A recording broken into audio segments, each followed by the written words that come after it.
Hello guys, welcome. Last క్లాస్లో introduction చూసాంగా. ఇంట్రొడక్షన్లో ఏం చెప్పాను? First will start with our Indian constitution. Yes, first page ఏముంటుంది? ప్రియాంబుల్. తర్వాత parts. How many parts we have and how many articles we have, and in the end will have ఎన్ని schedules ఉన్నాయి?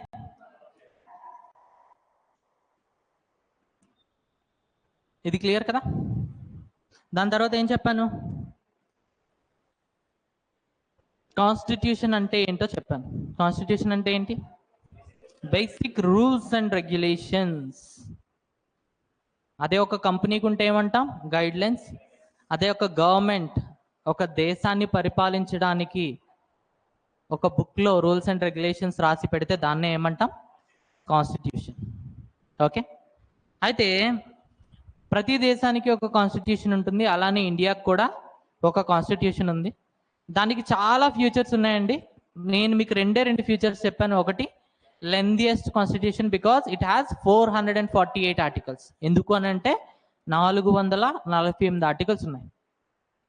Second one written constitution, unwritten constitution అన్నాను. మన constitution వచ్చేసి written constitution, which means country form అయినప్పుడే మనకు ఒక constitution ఉంది. ఆ కాన్స్టిట్యూషన్ని ఫాలో అవుతూ లాస్ ఫ్రేమ్ చేస్తున్నారు. ఓకే, అయితే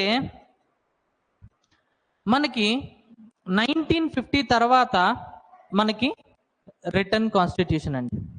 బట్ 1950కి ముందు ఎప్పుడైతే మనల్ని బ్రిటిషర్స్ పాలించారో అప్పుడు మనకి ఉండింది అన్రిటర్న్ కాన్స్టిట్యూషన్. ఎందుకు అని అంటే మీరు మోడర్న్ హిస్టరీలో చదువుకుంటారు. First they start regulating east India company by regulating act 1773. తర్వాత 1784లో ఒక యాక్ట్ వస్తుంది. ఈ యాక్ట్ ఈజ్ నథింగ్ బట్ ఈ యాక్ట్ని అమెండ్ చేసి యాక్ట్ తీసుకొస్తారు. దాని తర్వాత 1793, 1813, 1833, 1853. ఇవన్నీ చార్టర్ యాక్ట్స్ అండి. ఇవన్నీ చార్టర్ యాక్ట్స్. చార్టర్ యాక్ట్స్ అంటే ఏం లేదండి. సి, క్వీన్ దగ్గర కానీ కింగ్ దగ్గర కానీ ఉండే పేపర్ని ఏమంటాము అని అంటే చార్టర్ అంటాం. ఏమంటాం? చార్టర్. ఓకే, మన దగ్గర పేపర్ ఉంది అనుకోండి, దాన్ని పేపర్ అని అంటాం. అది కొంచెం నలిగిపోతే చిత్తు కాగితం అంటాం. అదే పేపర్ క్వీన్ దగ్గర కానీ కింగ్ దగ్గర కానీ ఉంటే దాన్ని ఏమంటాం? చార్టర్ అంటాం. ఓకే, అయితే ఎప్పుడైతే చార్టర్ మీద ఒక యాక్ట్ని రాసి దాన్ని ఇండియా కోసం అప్లికేబుల్ చేశారో దాన్ని ఏమంటాం? Charter act. ఓకే, అర్థమైందా? ఇంకా చెప్పాలి అంటే బ్రిటిష్ వాళ్ళు ఏం చెప్తారు అని అంటే రాయల్ చార్టర్ యాక్ట్ అంటారు. ఎందుకు అని అంటే అలా ఎవరి ద్వారా పాస్ చేయబడింది? కింగ్ ఆర్ క్వీన్ ద్వారా. They are royals, so they will call it as royal charter act. Okay, simple. దాని తర్వాత ఇక్కడ తర్వాత నుంచి వచ్చేవన్నీ కూడా గవర్నమెంట్ ఆఫ్ ఇండియా యాక్ట్. ఎందుకు అని అంటే ఇవన్నీ కూడా బ్రిటన్ పార్లమెంట్ పాస్ చేసిందండి. ఈ యాక్ట్స్ అన్నీ కూడా బ్రిటన్ పార్లమెంట్లో కూడా ఒక మినిస్ట్రీ ఉంటుంది. అంటే just like we have education minister, home minister, finance minister, defence minister, అలాగే ఇండియన్ మినిస్ట్రీ అని ఒకటి ఉండేదండి. ఆ ఇండియన్ మినిస్ట్రీకి అన్నిటికీ కలిపి ఒక క్యాబినెట్ మినిస్టర్ ఉంటారు కదా. అంటే ఎగ్జాంపుల్ మన ఇండియాలో ఇప్పుడు చూసుకుంటే హోమ్ మినిస్ట్రీ ఉందా? ఈ హోమ్ మినిస్ట్రీస్ అన్నిటికీ కలిపి ఒక క్యాబినెట్ మినిస్టర్ ఉన్నారు, అతనే అమిత్ షా. అలానే అప్పట్లో ఇండియా మినిస్ట్రీస్ అన్నిటికీ కలిపి ఒక మినిస్ట్రీ ఉండేవాళ్ళు, క్యాబినెట్ మినిస్ట్రీ. ఆ క్యాబినెట్ మినిస్ట్రీని ఏమని పిలుస్తాము అని అంటే సెక్రటరీ ఆఫ్ స్టేట్స్. సో ఈ 53 వరకు డైరెక్ట్గా కింగ్ ఆర్ క్వీన్ ద్వారా వచ్చినాయి యాక్ట్స్. 57లో ఎప్పుడైతే రివోల్ట్ జరిగిందో 58న డైరెక్ట్గా క్వీన్ ఏం చేసింది అని అంటే ఈస్ట్ ఇండియా కంపెనీ వాళ్ళ పాలనని తీసేసి డైరెక్ట్గా బ్రిటిష్ వాళ్ళ పాలనని ఇంట్రడ్యూస్ చేసింది. అప్పటి నుంచి ఇండియా కోసం ఎవరు యాక్ట్స్ తయారు చేసేవాళ్ళు అని అంటే ఈ ఇండియా మినిస్ట్రీ ఉంది కదా, ఈ ఇండియా మినిస్ట్రీ అనేది యాక్ట్ తయారు చేసేది. సో ఇక్కడ పార్లమెంట్ యాక్ట్ తయారు చేస్తుంది కాబట్టి గవర్నమెంట్ ఆఫ్ ఇండియా కోసం పార్లమెంట్ తయారు చేస్తుంది ఇండియాలో అడ్మినిస్ట్రేషన్ ఎలా జరగాలి అని, ఇండియాలో గవర్నమెంట్ ఎలా రూల్ చేయాలి అని. అందుకని దాన్ని ఏమంటాం? Government of India Act. So దీని తర్వాత మనకి గవర్నమెంట్ ఆఫ్ ఇండియా యాక్ట్ 58 నుంచి స్టార్ట్ అవుతుంది, ఇంకా కంటిన్యూస్గా మనకి 35 వరకు వెళ్తుంది Government of India Act. So 1935కి వచ్చేసేటప్పటికి మన కాన్స్టిట్యూషన్ ఏంట్రా అంటే ఇక్కడి నుంచి పాస్ చేయబడిన ప్రతి ఒక్క లా. ఓకే, అర్థమైందా?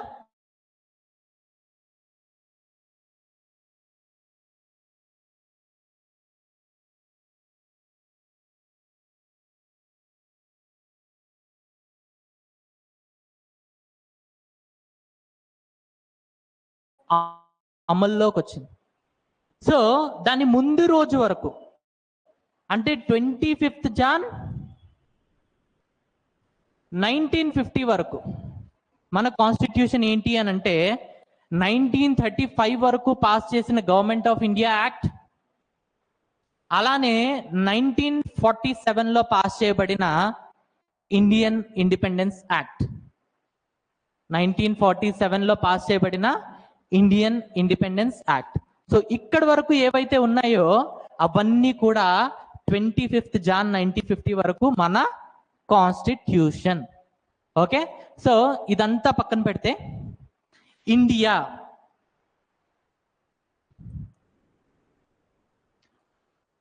బిఫోర్ 26th జాన్ 1950 మనది ఏంటండి? అన్రిటన్ కాన్స్టిట్యూషన్. అన్రిటన్ కాన్స్టిట్యూషన్. అదే ఆఫ్టర్ 26 జాన్ 1950 అర్థమైందా? ఎవరికైనా ఏమైనా డౌట్ ఉందా?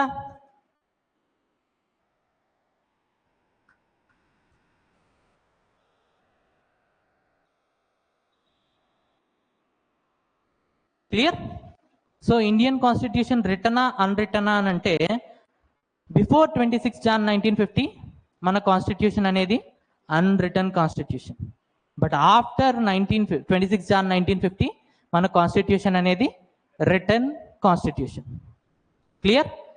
ఈ డయాగ్రామ్ వేసుకోండి.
డన్ అయిపోయిందా? ఓకే, అయితే నేను మీకు స్టేట్ అనే దాని డెఫినేషన్ చెప్పానా? Modern day definition of state అని. ఏంటండి? స్టేట్ కి 4 క్యారెక్టరిస్టిక్స్ ఉండాలి, అప్పుడు దాన్ని స్టేట్ అంటాం. ఏంటండి ఆ 4? టెరిటరీ, ఒక పీస్ ఆఫ్ ల్యాండ్, దాని మీద నివసించే జనాభా, వాళ్ళని రూల్ చేస్తూ గవర్నమెంట్, అండ్ ఈ గవర్నమెంట్ అనేది ఖచ్చితంగా సోవరెన్ అయి ఉండాలి. ఓకే, అయితే ఈరోజు మనం డిస్కస్ చేసే దేని గురించి అని అంటే government. Okay, so keep a heading as government.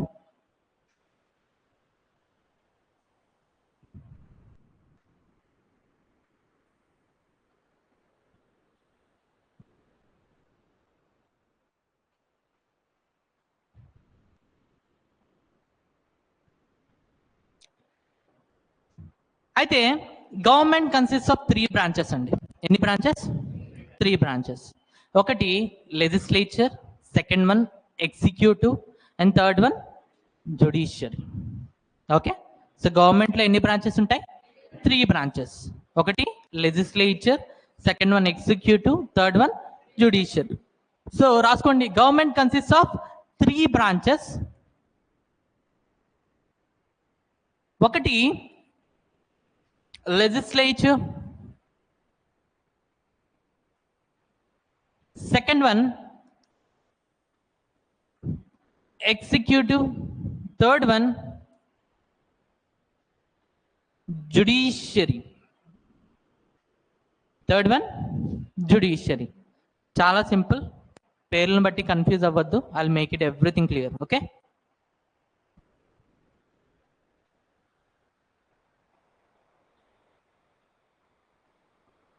Like ఏదైనా ఇంజనీరింగ్ కాలేజ్కి వెళ్ళేటప్పుడు we have branches, right? Mechanical, electrical, computer science. అలానే ఇక్కడ 3 డిపార్ట్మెంట్స్ ఉంటాయి. ఒకటి legislature, second one executive, third one judiciary. Legislature అనే వాళ్ళు ఏం చేస్తారు అని అంటే they will be making laws, చట్టాలు తయారు చేస్తారు అంతే. వాళ్ళు వేరే దాంట్లో వేలు పెట్టరు. సెకండ్ థింగ్ ఎగ్జిక్యూటివ్ ఏం చేస్తారు అని అంటే లెజిస్లేచర్ ప్రిపేర్ చేసిన లాస్ని ఇంప్లిమెంట్ చేస్తారు, ఎగ్జిక్యూట్ చేస్తారు, అమల్లోకి తీసుకొస్తారు. థర్డ్ వన్ జ్యుడిషియరీ ఏం చేస్తుంది అని అంటే ఎవరైనా ఒక అతను క్రైమ్ చేశారు. క్రైమ్ అంటే ఏంటి?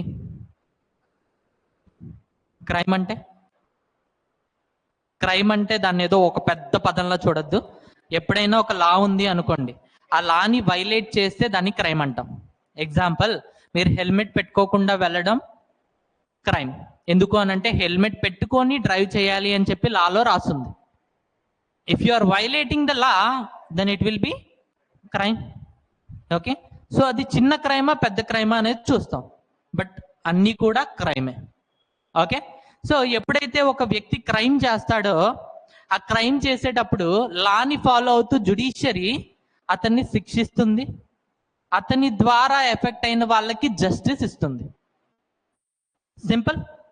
లెజిస్లేచర్ ఏం చేస్తుంది? లాస్ ని తయారు చేస్తుంది, it will make the laws. Second one executive అనేవాడు లెజిస్లేచర్ తయారు చేసిన లాస్ ని ఇంప్లిమెంట్ చేస్తాడు. థర్డ్ వన్ జ్యుడిషియరీ ఏం చేస్తుంది? By following the laws it will give the justice to the people and punishment to the criminals. Okay, simple. ఇది రాసుకున్నారా? ఇప్పుడు హెడ్డింగ్ పెట్టుకోండి లెజిస్లేచర్ అని, సైడ్ హెడ్డింగ్స్ ఇవన్నీ. ఓకేనా? Legislature,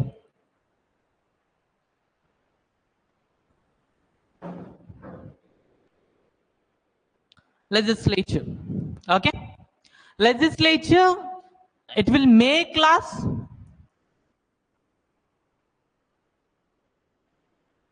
and these laws must be in line with the constitution. These laws must be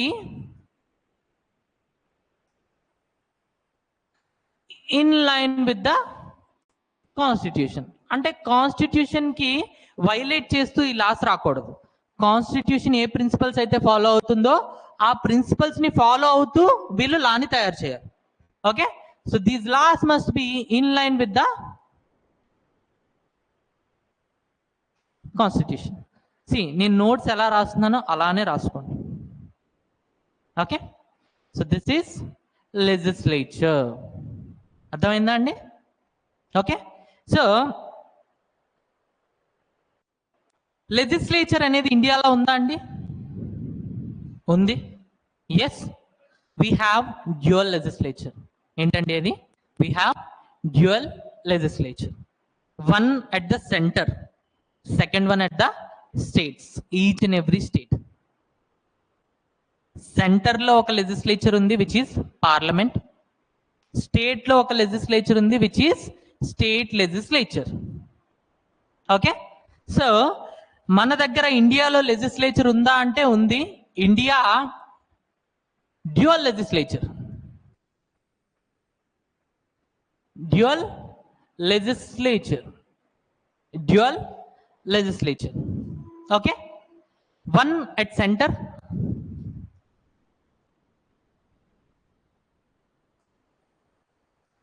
second one at each and every state.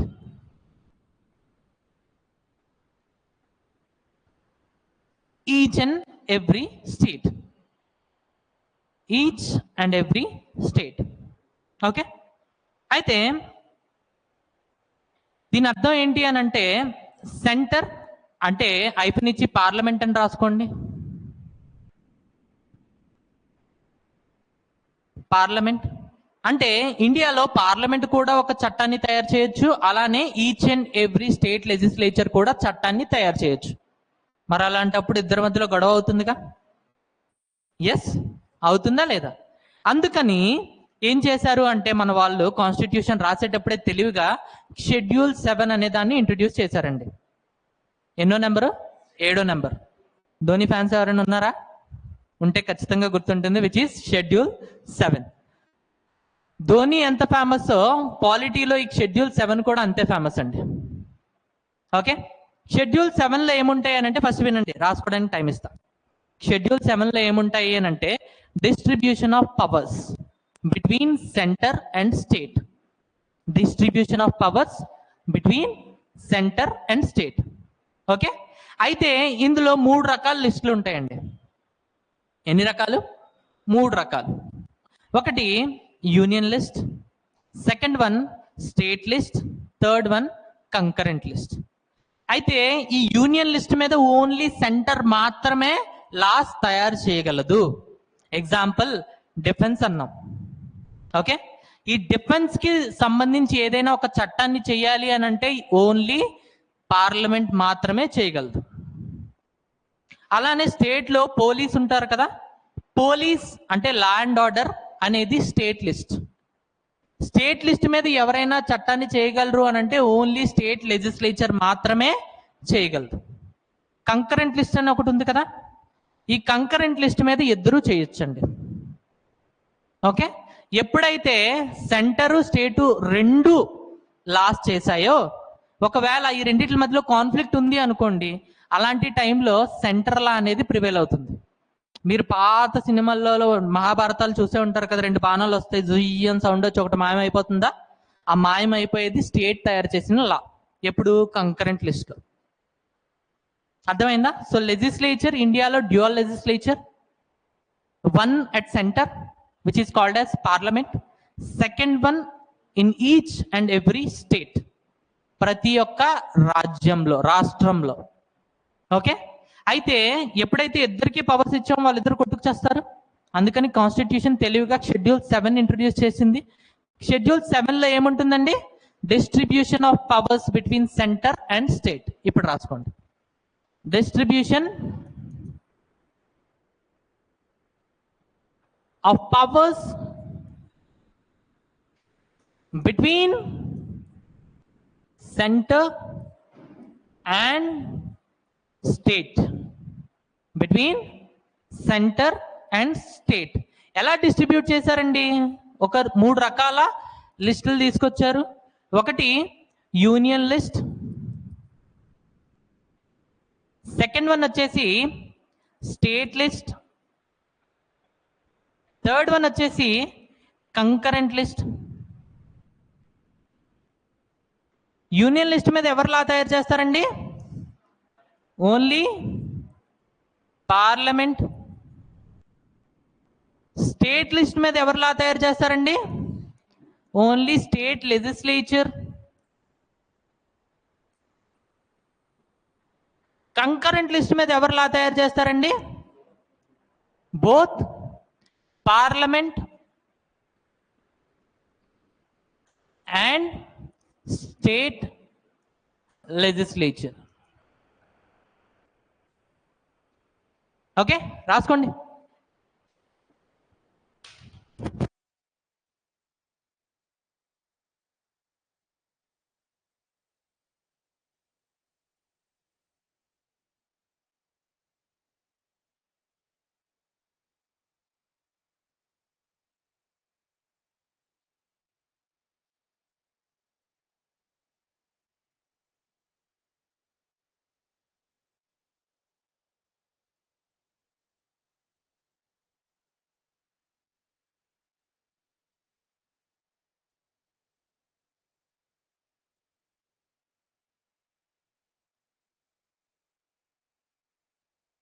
అయిపోయిందండి, ఇది రాసుకున్నారా?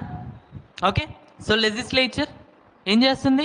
లాస్ని తయారు చేస్తుంది, చట్టాలని తయారు చేస్తుంది. అయితే ఇండియాలో లెజిస్లేచర్ ఉందా అని అంటే ఉంది, డ్యూయల్ లెజిస్లేచర్. ఓకే, ఒకటి సెంటర్లో, సెకండ్ వన్ స్టేట్లో. వీళ్ళు దేన్ని ఫాలో అవుతూ లాస్ తయారు చేస్తారు అని అంటే షెడ్యూల్ 7 అందులో ఇచ్చిన ఈ 3 లిస్టుల్ని ఫాలో అవుతూ లాస్ని తయారు చేస్తారు. మన సెకండ్ క్లాస్ ఆల్రెడీ మనం 2 షెడ్యూల్ చదివేస్తాం. మొత్తం ఎన్ని ఉన్నాయి? 12. షెడ్యూల్ 1 చెప్పేసాను ఆల్రెడీ. ఏంటండి? Names of states and UTs are mentioned in schedule 1. And ఈరోజు మనం చూసింది షెడ్యూల్ 7. ఓకే, సో మన పాలిటీ కోర్స్ అయ్యేటప్పటికి 12 షెడ్యూల్స్ మీరు ఒక 100 సార్లు చదివేస్తారు. ఓకే, మళ్ళీ ఇంటికి వెళ్ళి రివిజన్ చేయాల్సిన పని కూడా ఉండదు. ఫైన్. సో లెజిస్లేచర్ అయిపోయింది కదా, ఇప్పుడు ఎగ్జిక్యూటివ్ చూడండి. ఎగ్జిక్యూటివ్ అని పెట్టుకోండి.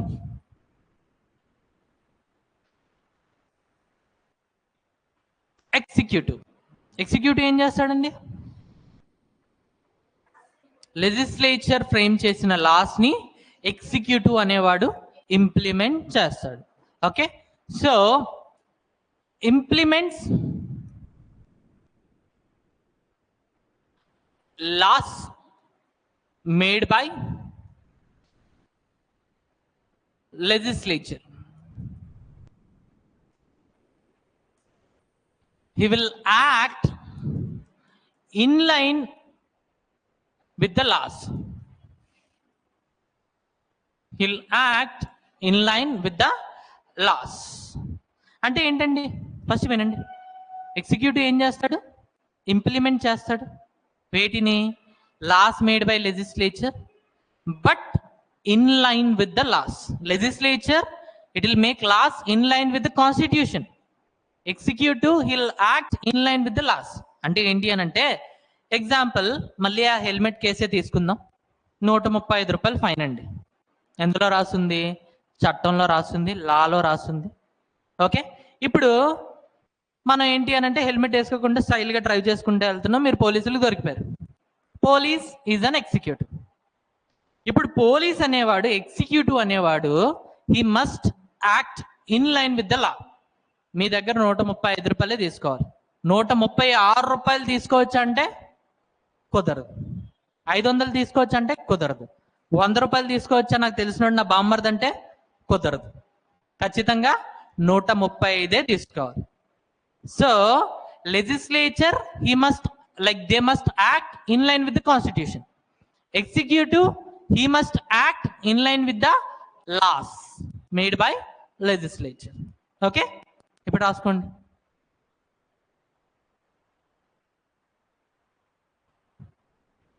రాసేసుకున్నారు అప్పుడే? ఫైన్. అయితే ఇండియాలో ఎగ్జిక్యూటివ్ ఉన్నారా అండి? ఉన్నారా? చూద్దాం. ఇండియాలో ఎగ్జిక్యూటివ్ కూడా డ్యూయల్ అండి. ఏంటండి? Dual executive. ఓకే, ఫస్ట్ వినండి, తర్వాత రాసుకోవచ్చు. డ్యూయల్ అని ఎందుకు అన్నాను అని అంటే, 1 at centre, second 1 at state. సెంటర్లో 2 రకాల ఎగ్జిక్యూటివ్స్ ఉంటారండి. ఒకటి టెంపరరీ, సెకండ్ వన్ వచ్చేసి పర్మనెంట్. ఎన్ని రకాలు ఉంటారు? Temporary, second one permanent. Temporary అంటే ఎవరు అని అంటే 5 ఏళ్ళకి ఒకసారి వచ్చి పోతా ఉంటారండి వీళ్ళు. ఎవరు? President, prime minister, council of ministers, attorney general of India, CAG. Okay, క్యాగ్ని పక్కన పెట్టేసేయండి. మనం ఇందులో చూసేది ఏంటి అని అంటే president, prime minister, council of ministers. వీళ్ళు టెంపరరీ ఎగ్జిక్యూటివ్స్. 5 ఏళ్ళకి ఒకసారి వచ్చి పోతా ఉంటారు వీళ్ళు. ఇంకోవైపు పర్మనెంట్ ఎగ్జిక్యూటివ్స్, బ్యూరోక్రాట్స్. మీరు రేపు ఒక ఐఏఎస్ ఆఫీసర్ అయ్యారు అని అంటే you will be a permanent executive. మీరు సెంట్రల్ గవర్నమెంట్ ఎంప్లాయీ అనుకోండి, మీరు ఈ పర్మనెంట్ ఎగ్జిక్యూటివ్లో వస్తారు. మీరు ఏ పోస్ట్ అయినా కూడా ఒక క్లర్క్ లెవెల్ నుంచి, ఒక కానిస్టేబుల్ లెవెల్ నుంచి, ఒక ఆర్పిఎఫ్ కానిస్టేబుల్ దగ్గర నుంచి higher level position chief secretariat వరకు మీరు ఏ పొజిషన్ని హోల్డ్ చేస్తున్నా కూడా మీరు పర్మనెంట్ ఎగ్జిక్యూటివ్. అర్థమైందా? సో టెంపరీ ఎగ్జిక్యూటివ్లో ఎవరెవరు వస్తారు? President, prime minister and ministers. Okay, పర్మనెంట్లో ఎవరు వస్తారండి? బ్యూరోక్రాట్స్ అని రాస్తున్నాను నేను. Okay, bureaucrats. అలానే స్టేట్లోకి వచ్చేసేటప్పుడు కూడా స్టేట్లో కూడా 2 టైప్స్ ఆఫ్ ఎగ్జిక్యూటివ్స్ ఉంటారండి. ఎవరు? Temporary, permanent. టెంపరీ ఎవరై ఉంటారు? Governor, chief minister, council of ministers. Okay, పర్మనెంట్కి వచ్చేసేటప్పటికి ఒక కానిస్టేబుల్ లెవెల్ దగ్గర నుంచి, హోమ్ గార్డ్ లెవెల్ దగ్గర నుంచి, గ్రూప్ 1 సర్వీసెస్లో సర్వ్ చేసే ప్రతి ఒక్క వ్యక్తి కూడా పర్మనెంట్ ఎగ్జిక్యూటివ్. వాళ్ళకంటూ ఒక ఏజ్ ఉంటుంది, ఆ ఏజ్ తర్వాత రిటైర్ అవుతారు. సో స్టేట్లో కూడా 2 టైప్స్ ఆఫ్ ఎగ్జిక్యూటివ్స్ ఉంటారు. ఒకటి టెంపరీ. టెంపరీలో ఎవరెవరు వస్తారండి? Governor, chief minister and ministers. Okay, ఇటువైపు పర్మనెంట్. పర్మనెంట్లో ఎవరెవరు వస్తారండి? స్టేట్ గవర్నమెంట్ ఎంప్లాయీస్ అని రాసుకోండి, లేదా బ్యూరోక్రాట్స్, సేమ్ కాపీ కొట్టేసేయండి ఇక్కడ.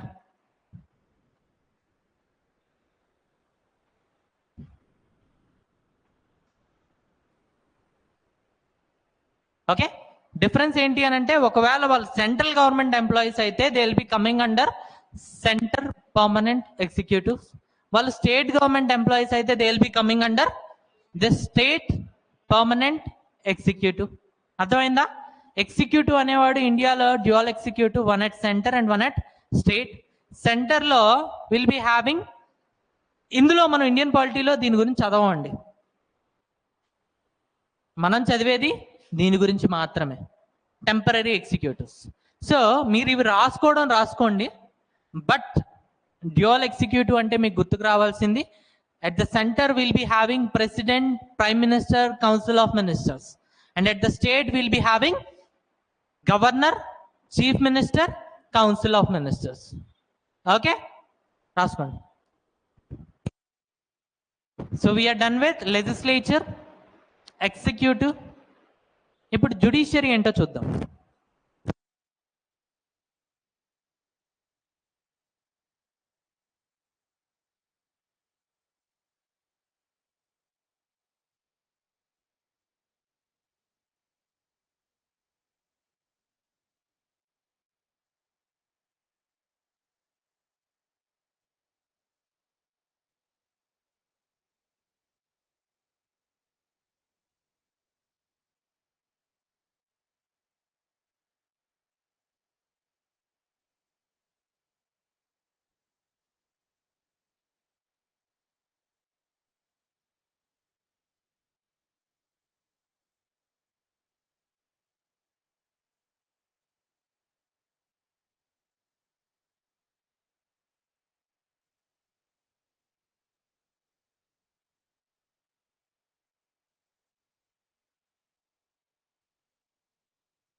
Done?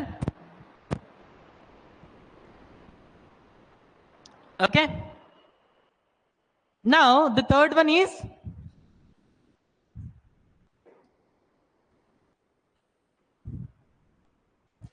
జుడిషియరీ. అయితే ఇండియాలో జుడిషియరీ పరిస్థితి ఏంటండి? డ్యూయలా, సింగిలా?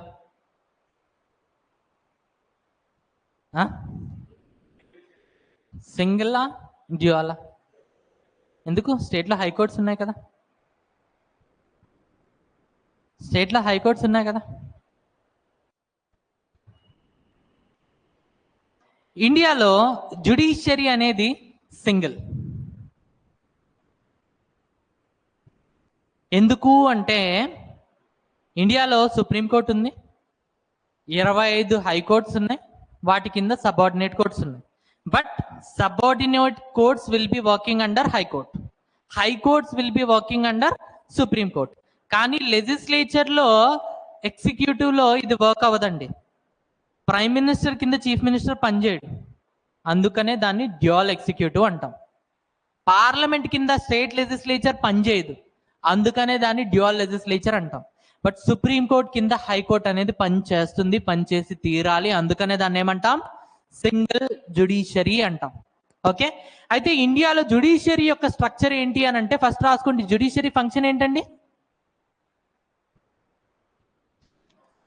It will give justice by following constitution and laws. By following ఒకటి కాన్స్టిట్యూషన్ ఫాలో అయ్యి జస్టిస్ ఇస్తుంది, second one laws made by legislature. Second thing is it will punish the criminals, it will punish the criminals, it will punish the criminals. Simple.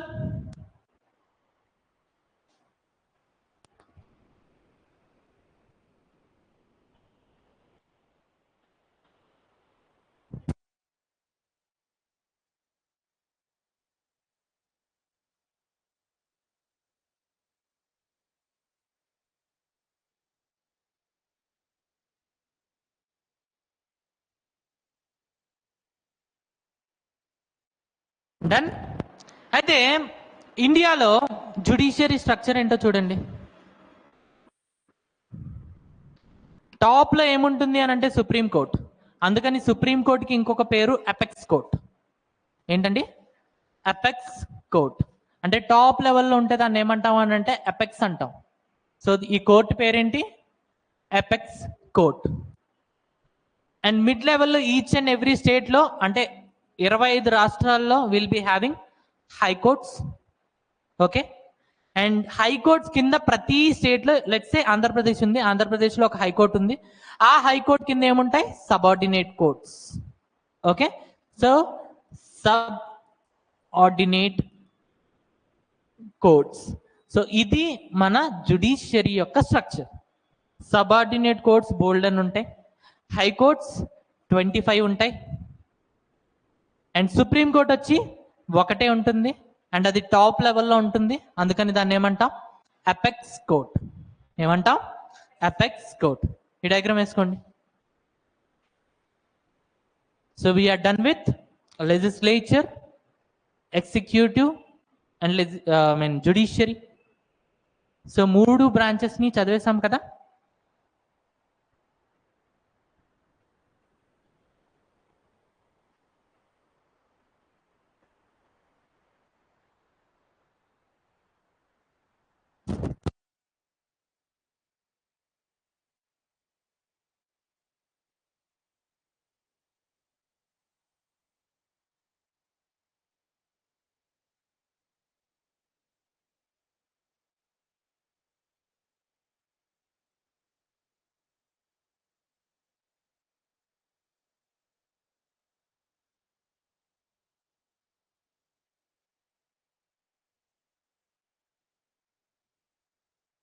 Done అయిపోయిందా? అయితే C పూర్వం ఎలా ఉండేది అని అంటే రాజు ఉండేవాడు అనమాట, కింగ్. ఇతను ఏం చేసేవాడు అని అంటే ఇతనే లెజిస్లేచర్, అంటే ఇతనే చట్టం చేసేవాడు, ఇతనే ఎగ్జిక్యూటివ్, ఇతనే లాస్ని ఇంప్లిమెంట్ చేసేవాడు, ఇతనే జ్యుడిషియరీ కూడా. ఓకే, అయితే ఒకరి చేతిలోనే అన్నీ ఉంటే దాన్ని ఏమంటాము అని అంటే ఆటోక్రసీ అంటాం. ఏమంటాం? ఆటోక్రసీ. అందుకని ఎవడైనా కూడా అన్ని పవర్స్ తనే తీసుకుంటే we'll call him as autocrat. Perfect example ఏంటండి? North Korea, Kim Jong. ఒకటి చేతిలోనే అన్ని పవర్స్ పెట్టేసుకున్నాడు. That's the reason we'll call him as autocrat. Yes. అయితే ఈ ఆటోక్రసీతో ప్రాబ్లం ఏంటి అని అంటే అప్పటికప్పుడు లా మారిపోతుందండి. నా బామ్మర్ది వస్తే ఒకలా ఉంటుంది లా, ఒకవేళ నాకు తెలియనోడు వచ్చి వేరే అప్పర్ క్యాస్ట్ వాడు వస్తే ఒకలా ఉంటుంది లా, ఒకవేళ ఒక ఎస్సీ ఎస్టీ వాడు వస్తే లా అనేది ఒకలా ఉంటుంది. ఇప్పుడు నేను ఇంకొక అతను ఇద్దరు మర్డర్ చేసాం, ఓకే, ఏదో పనిష్మెంట్ ఇవ్వాలి కదా అని చెప్పి వీడికి ఒక 100 కొరడా దెబ్బలు అంటాడు. ఎందుకు అని అంటే వాడు కింగ్కి బాగా కావాల్సిన వాడు. ఇంకోవైపు ఒక ఎస్సీ ఎస్టీ కులం వాడు. అప్పుడు వాడికి ఏం చేస్తాడు అని అంటే డెత్ పెనాల్టీ ఇస్తాడు, క్యాపిటల్ పనిష్మెంట్ అంటాం, ఊరి శిక్ష ఇచ్చేస్తాడు. సో ఎప్పుడైతే ఈ 3 పవర్స్ కలిపి ఒకటి చేతిలో ఉంటాయో దాన్ని ఏమంటాం? Autocracy. Okay, so keep a heading as autocracy.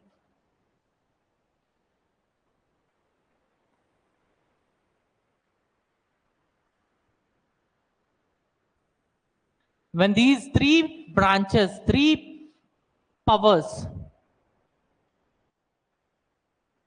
are in the hand of single person, or in the hand of single person, అలాంటప్పుడు దాన్ని ఏమంటాం? Autocracy. And the person is called as autocrat. ఏమంటాం అతన్ని? పర్ఫెక్ట్ ఎగ్జాంపుల్ ఎవరు? Kim Jong. And the person is called as ఆటోక్రాట్.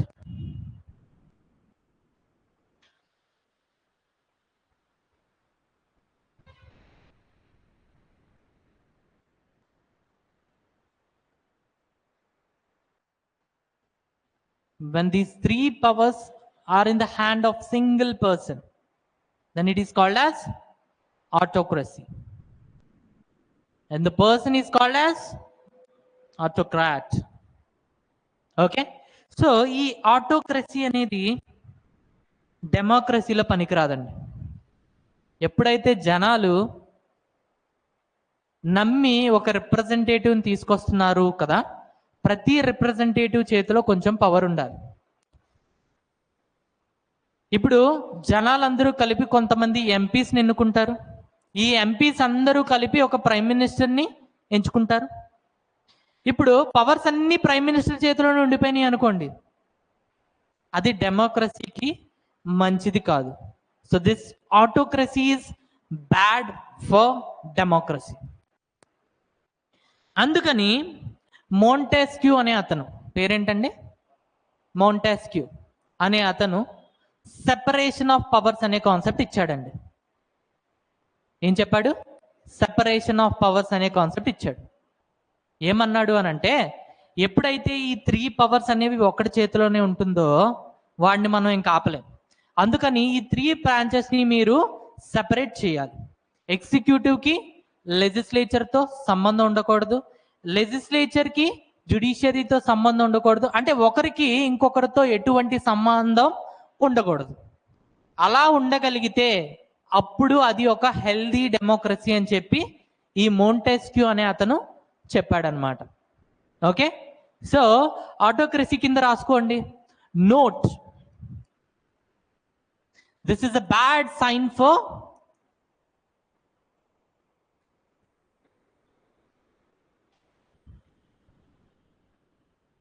Democracy. అంటే డెమోక్రసీకి ఇది ఒక బ్యాడ్ సైన్. డెమోక్రసీకి ఇది ఒక బ్యాడ్ సైన్.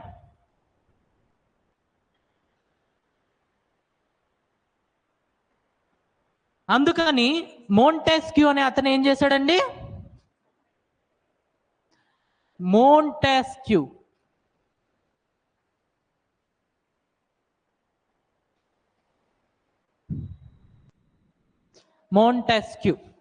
అనే అతను he came up with a concept called separation of powers. Separation of powers. ఈ లెజిస్లేచర్ని, ఎగ్జిక్యూటివ్ని, జుడిషియరీని ఒకదానితో ఒకదానికి సంబంధం లేకుండా ఉండాలి అని చెప్పాడనమాట. ఓకే, దీని ద్వారా ఏమవుతుంది అని అంటే చెక్స్ అండ్ బ్యాలెన్సెస్ అనేది క్రియేట్ అవుతుంది. ఏమవుతుంది? It will create checks and balances. ఎలా అంటే లెజిస్లేచర్ ఇప్పుడు సెపరేట్ ఆర్గాన్. ఇప్పుడు లెజిస్లేచర్ ఏం చేస్తుందండి? లాస్ తయారు చేస్తుంది. త్రూ లాస్ ఏం చేస్తుంది? అది ఎగ్జిక్యూటివ్కి పవర్ ఇస్తుంది. ఇప్పుడు నేను ఒక లా తీసుకొచ్చాను, రోడ్డు మీద ఎవడైనా మందు తాగుతుంటే పోలీస్ వాడికి నేను ఒక అధికారం ఇచ్చాను, నువ్వు లాఠీ పట్టుకొని వాడిని చితక్కొట్టు అని. So here legislature is giving power to executive by making a law. అంటే విధాయిక ఒక చట్టం తీసుకొచ్చి ఎగ్జిక్యూటివ్ కి పవర్ ఇస్తుంది అనమాట. ఎప్పుడైతే ఈ రెండు సెపరేటో లెజిస్లేచర్ అనేది ఎక్కువ పవర్స్ ఇవ్వదు ఎగ్జిక్యూటివ్కి. ఒకవేళ ఈ రెండు ఒకటే అనుకోండి, లెజిస్లేచర్ అనేది ఎగ్జిక్యూటివ్కి అన్లిమిటెడ్ పవర్స్ ఇచ్చేస్తుంది. ఒకవేళ ఈ రెండు డిఫరెంట్ అనుకోండి, ఇస్తుందా? ఇవ్వదు. ఎస్. అండ్ లెజిస్లేచర్ అనేవాడు ఎప్పుడైతే ఈ ఎగ్జిక్యూటివ్ సరిగ్గా పనిచేయట్లేదో అప్పుడు ఎగ్జిక్యూటివ్ని తీసేదానికి లెజిస్లేచర్కి హక్కు ఉంటుంది.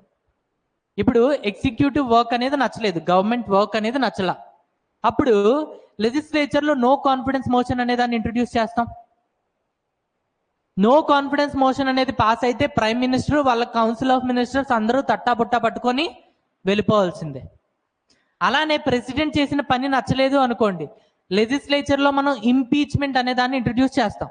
ఇంపీచ్మెంట్ అంటే ప్రెసిడెంట్ని రిమూవ్ చేసే పద్ధతి. దాని ద్వారా మనం ఎగ్జిక్యూటివ్ని తీసేస్తాం.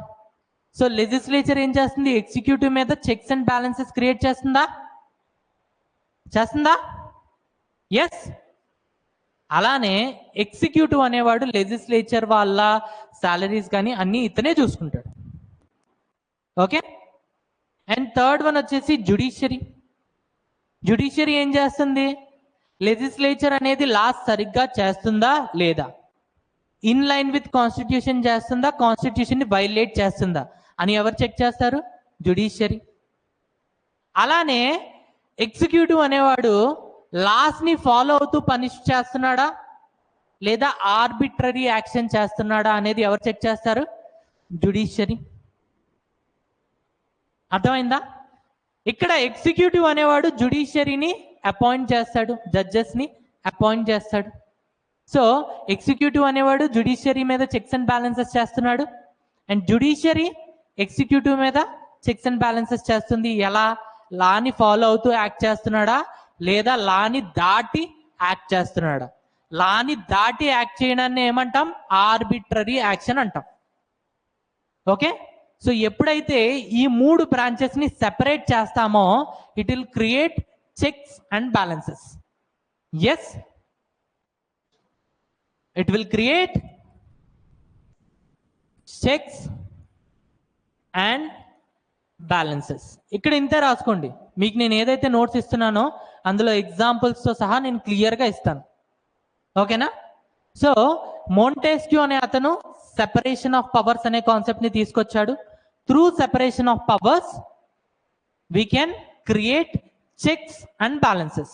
ఒకరి మీద ఒకరు చెక్ చేసుకోవచ్చు, ఫైనల్గా పవర్ని బ్యాలెన్స్ చేయొచ్చు. ఎస్. సో ఇది సెపరేషన్ ఆఫ్ పవర్స్ కాన్సెప్ట్. అర్థమైందా? గవర్నమెంట్కి 3 బ్రాంచెస్ ఉంటాయి: లెజిస్లేచర్, ఎగ్జిక్యూటివ్, జుడిషియరీ. ఈ 3 పవర్స్ కలిపి ఒకటి చేతిలో ఉంటే దాన్ని ఏమంటాం? ఆటోక్రసీ. అతన్ని ఏమంటాం? ఆటోక్రాట్. ఇది ఎప్పుడు కూడా డెమోక్రసీకి మంచిది కాదు. అందుకని మోంటెస్క్యూ అనే అతను సెపరేషన్ ఆఫ్ పవర్స్ అనే కాన్సెప్ట్తో ముందుకొచ్చారు. ఈ సెపరేషన్ ఆఫ్ పవర్స్ అనే కాన్సెప్ట్ ద్వారా ఏం అచీవ్ చేస్తాము అని అంటే చెక్స్ అండ్ బ్యాలెన్సెస్. ఓకే, ఇక్కడ వరకు అర్థమైందా? అయితే ఈ సెపరేషన్ ఆఫ్ పవర్స్ అనేది డిఫరెంట్ కంట్రీస్లో ఎలా ఉందో ఒకసారి చూద్దామా? ఫస్ట్ వన్ వచ్చేసి యుఎస్ఏ. ఏంటండి? United States of America. United States of America. అమెరికాలో క్లియర్ సెపరేషన్ ఆఫ్ పవర్స్ ఉన్నాయండి. ఏంటది? Clear separation of powers. అంటే executive separate, legislature separate and judiciary separate. అంటే ఇక్కడ ఎగ్జిక్యూటివ్ అనేవాడు సెపరేట్ అండి. ఎగ్జిక్యూటివ్ ఎవరు అని అంటే ప్రెసిడెంట్ ప్లస్ వాడి స్టాఫ్. ఓకే. అండ్ లెజిస్లేచర్, అక్కడ లెజిస్లేచర్ పేరు ఏంటి అని అంటే ఎవరికైనా తెలుసా?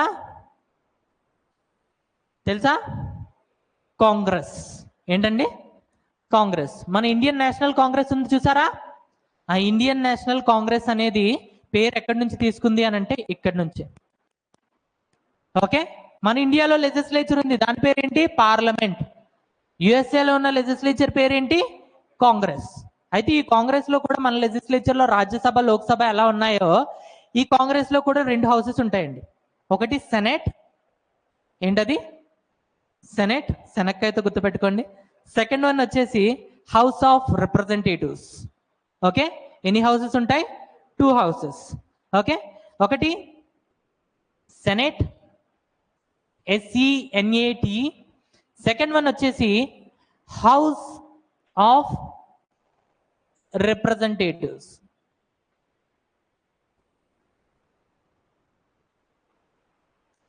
ఓకే. అండ్ థర్డ్ వన్ వచ్చేసి జ్యుడిషియరీ కూడా సెపరేట్ అండి వాళ్ళది. జ్యుడిషియరీ కూడా సెపరేట్. ఒకదానితో ఇంకో దానికి ఎటువంటి సంబంధం కూడా లేదు. వీళ్ళు లాస్ తయారు చేస్తారు, వీళ్ళు తయారు చేసిన లాస్ ని వీళ్ళు ఎగ్జిక్యూట్ చేస్తారు.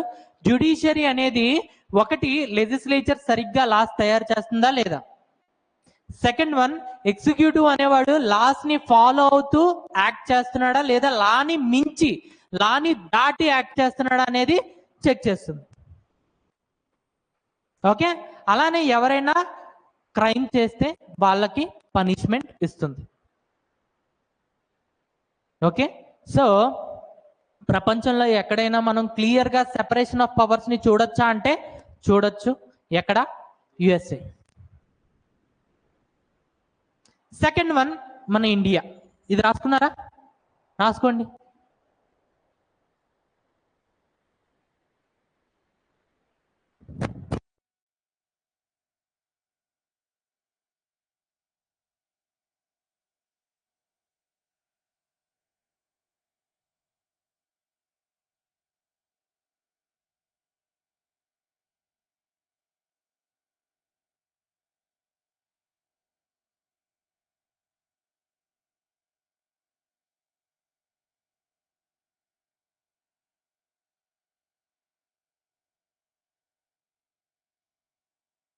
రాసుకున్నారా?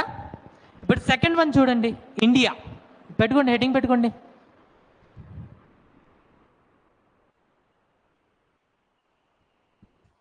భారత్.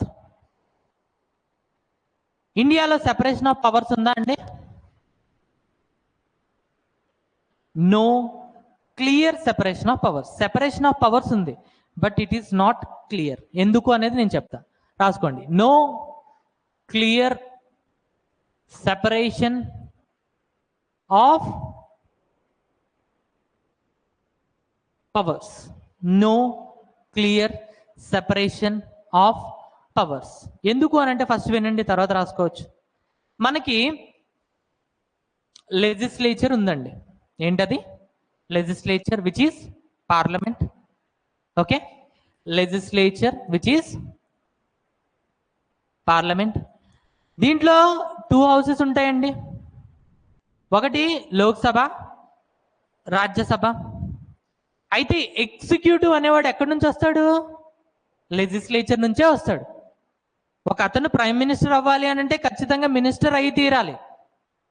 అయితే రాజ్యసభ ఎంపీ లేదా లోక్సభ ఎంపీ. సో ఇక్కడ ఏమవుతుంది అని అంటే executive is a part of legislature.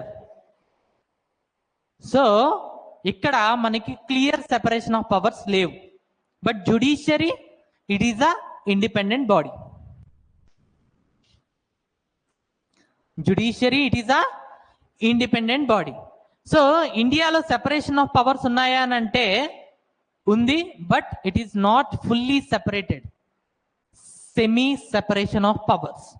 ఎందుకు అని అంటే ఇండియాలో executive is a part of legislature.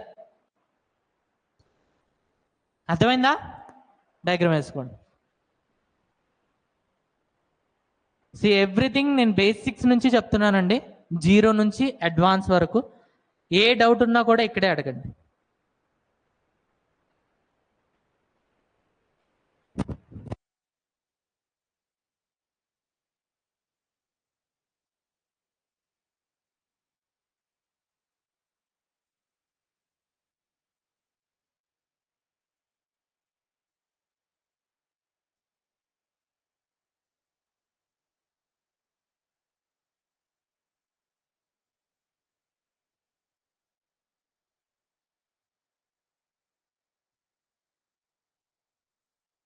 అయిందా?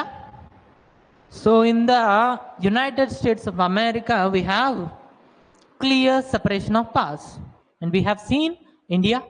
In India we have no clear separation of powers, so partially separated.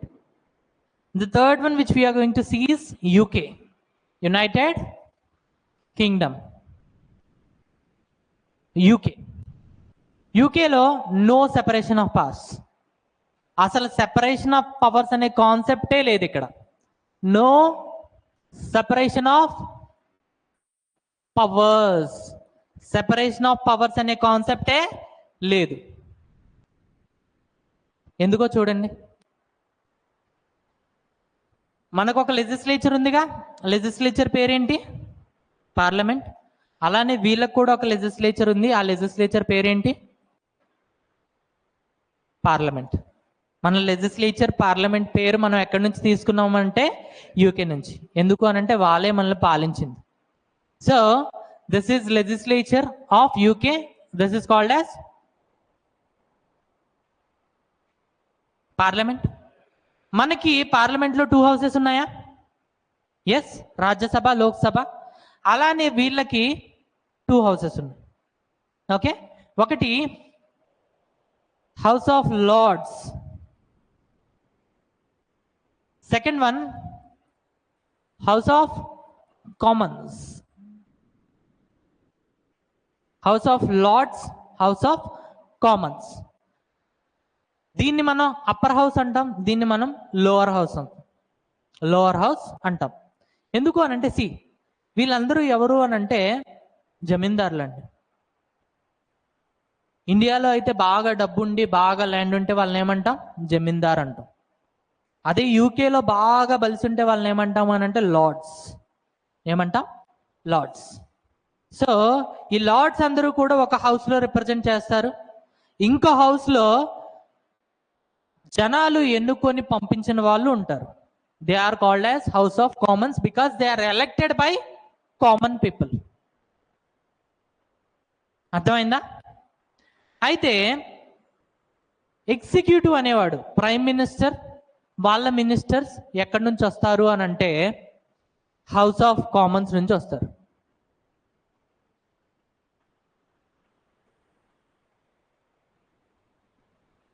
ఎక్కడి నుంచి వస్తారు? House of Commons. ఇండియాలో అయితే రాజ్యసభ నుంచి రావచ్చు లేదా లోక్సభ నుంచి రావచ్చు. బట్ బ్రిటన్లో మాత్రం ఓన్లీ హౌస్ ఆఫ్ కామన్స్, వాళ్ళు మాత్రమే మినిస్టర్స్ అవుతారు. మరి వీళ్ళ జుడిషియరీ వాళ్ళు ఎక్కడి నుంచి వస్తారు అని అంటే they will come from House of Lords. ఇక్కడ నుంచి ఒక 12 మంది 12 మెంబర్స్ జడ్జెస్ గా అపాయింట్ అవుతారు. ఇక్కడ ఏమైనా సెపరేషన్ ఆఫ్ పవర్స్ ఉందా? అస్సలు లేదు. లెజిస్లేచర్ ఉంది, లెజిస్లేచర్ ని 2 ముక్కలు చేశారు. ఒక ముక్క ఎగ్జిక్యూటివ్ కూడా, ఒక ముక్క జుడిషియరీ కూడా. సో యుఎస్ఏలో చూసుకుంటే we have clear separation of powers.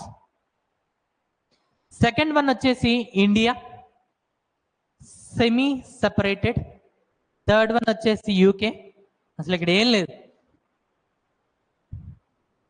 So యుఎస్ఏలో డెమోక్రసీ అనేది పర్ఫెక్ట్.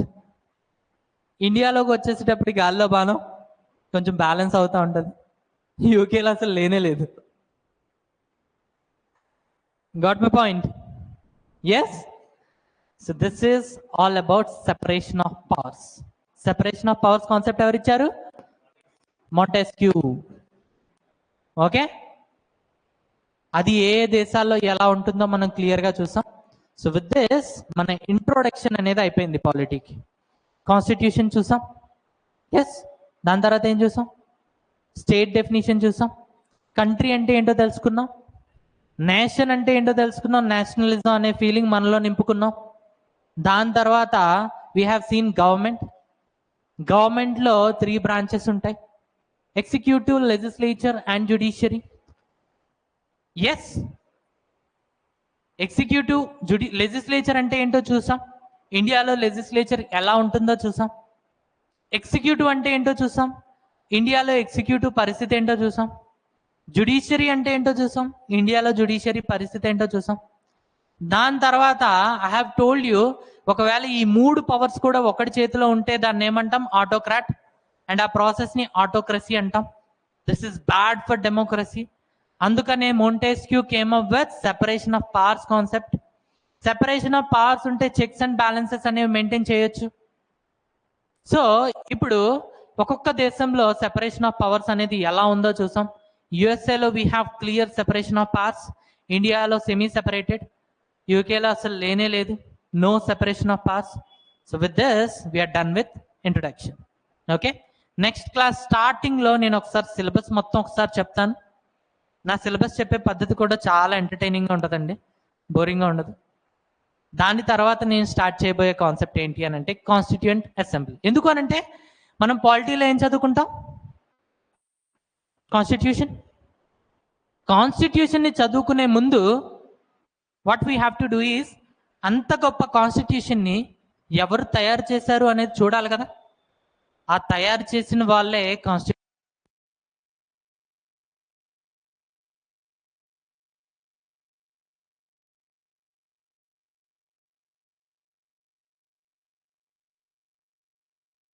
Thanks a lot.